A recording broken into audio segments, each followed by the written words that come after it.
Alright guys, I have just finished the 2.5 main story quest, and guys, wow. Just wow. I'm speechless. I'm absolutely speechless. Uh, wow. Like, I don't know what to say. I don't know what to say. I guess what I want to start off with is they handled Phrolova really well. Everyone doom posting about Phrolova was completely wrong. Everyone doom posting about the leaks, completely wrong. I think they did a character right. Yeah, I think they did her really, really well in this story. I'm not going to spoil anything because, of course, it is, very early on. I might do a spoiler talk at the end, so I'll make a note of that. Once again, the music, brilliant. I mean, I'm listening to it right now because I'm still in the world. Oh my god, man. I swear, they actually just make the music better and better every single time. It's absolutely amazing. I can't stress enough just how well they do the music nowadays. It's mental. It's crazy. I think the dynamic between Rover and Phrolova, it kind of rhymes, but I think the dynamic between them two was very good. I think, again, they did a good job with that. Obviously, they did a good job with Phrolova's characters as a whole, but the dynamic between Rover and Phrolova was actually really, really good. Before the update came out, I actually wanted a sort of enemies but have to be friends for now kind of vibe, and they did that, which is exactly what I want. I'm a huge Star Wars fan. Now, there was a Star Wars reference in this. Abby says Roger Roger, by the way, which is, if you're a Star Wars fan, you'll know what that means. And if you're a Star Wars fan, you might have seen Star Wars Rebels. There was an episode where Agent Callus and Zeb, basically Callus killed all of Zeb's species, or so he thought, and them two got stranded on a moon together. A very harsh, icy moon, and they had to set aside the differences to work together and survive, and they gained a newfound sort of respect for each other. After that, they were still enemies, but they respected each other. Now, they've done something similar with this in wuwa, maybe not to the extent that they have in Star Wars, but still, I can really appreciate that they actually went down the route that I actually wanted them to.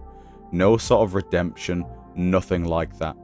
The only thing I will say is that we understand Phrolova a lot more now. We do.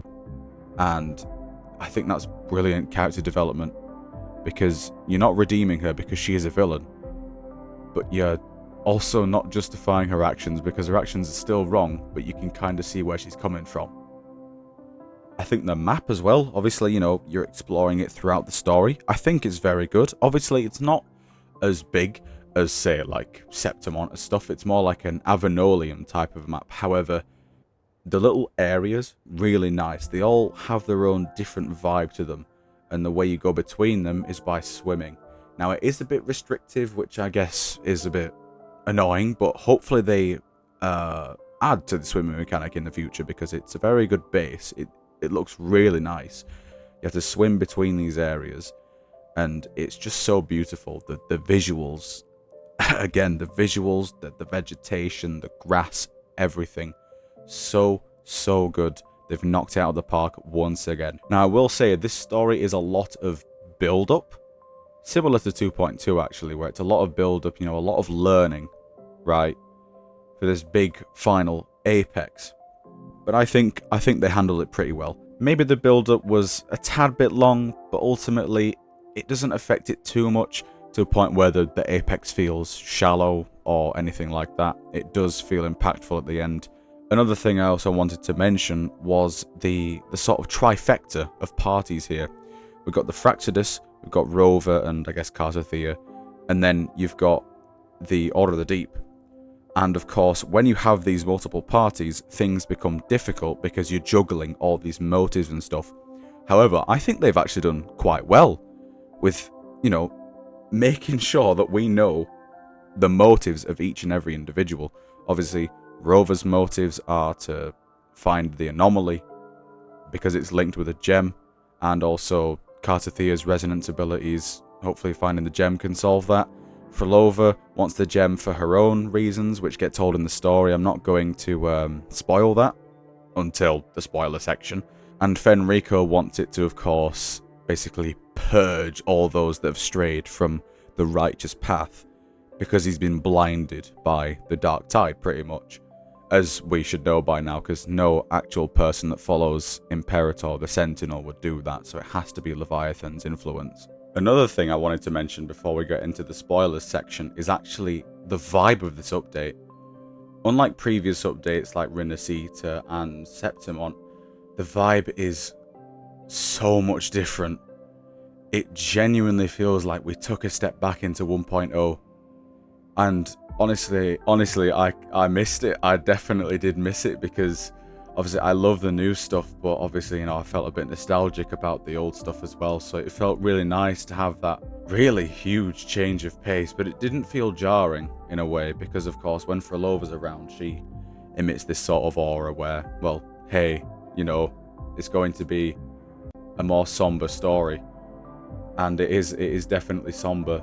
But yeah, it's got, I think it's got like 1.x music in here as well. So again, I mean, they've reused it, but it's still not that bad. So yeah, I have to give them full praises to that.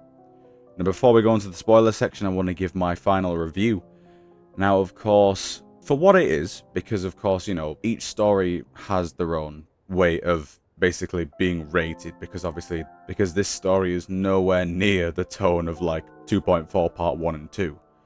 I would have to say, for this story, for what it is, I will give it a 9.4 out of 10. Considering everything, like the map, everything that I've said, basically, I will give it a 9.4 out of 10. Obviously, a 10 out of 10 is pure perfection, and I don't think it can ever reach that. Of course, you know, nothing's perfect, so that's why.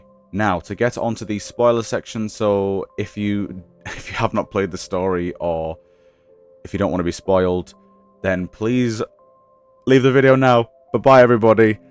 So if you don't care about being spoiled, then go ahead, stay. So, that ending cutscene's pretty cool, isn't it? I actually wonder what happened to Phrolova, because it kind of looked like we killed her.